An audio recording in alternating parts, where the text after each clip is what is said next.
ମୁଁ ଶ୍ରୀ ସୁନ୍ଦର ମୁଦ୍ରି ଶ୍ରେଣୀ ଦଶମ ବୀରଚାନ୍ଦା ହାଇସ୍କୁଲ କଟାଗାଁର ଛାତ୍ର ଅଟେ। ମୋର ବିଷୟ ସଷ୍ଟେନେବଲ୍ ଡେଭଲପମେଣ୍ଟ ଆଣ୍ଡ ଇନଭାଇରନମେଣ୍ଟ ଏବଂ ମୋ ପ୍ରକଳ୍ପର ନାମ ହେଉଛି waste management of plastic bottle and rough paper.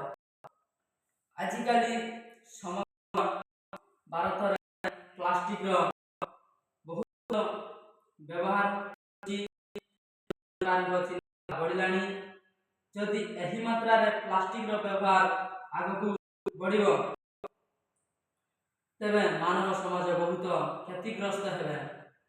ତେବେ ଆମେ ଯେଉଁ ପ୍ଲାଷ୍ଟିକ୍ ବୋତଲରେ ପାଣି ପିଉଛନ୍ତି କିମ୍ବା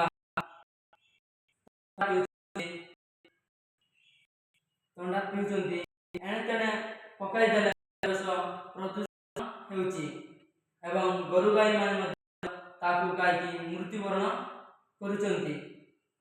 ଆମେ ଯଦି ଏଣୁ ତେଣୁ ନ ପକାଇକି ପ୍ଲାଷ୍ଟିକ୍ ବୋତଲକୁ ଏଣୁ ତେଣୁ ନ ପକାଇକି ଆମେମାନେ ଯଦି ଯେଉଁ ଷ୍ଟାଇଲ୍ ପାଇଁ ଯେମିତି ଆମେ ଫୁଲଦାନୀ ତିଆରି କରିଛୁ ସେମିତି ବିଭିନ୍ନ ପ୍ରକାର ସାମଗ୍ରୀ ବନାଇ ପାରିଲେ ଘରର ଷ୍ଟାଇଲ୍ ପାଇଁ ଘରର ସଜେଇବା ପାଇଁ ଆମେ ଯେମିତି ଫୁଲଦାନୀ ବନାଇଛେ ବିଭିନ୍ନ ପ୍ରକାର ହୋଇପାରିବ। ସେମିତି ଆମେ ଯଦି କରିପାରିଲେ ଯେମିତି ଆମେ ତାକୁ ଠିକା ଦେଇକି କଲର୍ ଦେଇକି ପ୍ଲାଷ୍ଟିକ୍ ବୋତଲକୁ କାଟିକିନା ସେମିତି ଆମେ ଯଦି କିଛି ଘରୋଇ ଉପକରଣ ତିଆରି କରିପାରିଲେ ତାହେଲେ ଆମେ ମାତ୍ରାରେ ପରିବେଶ ପ୍ରଦୂଷଣରୁ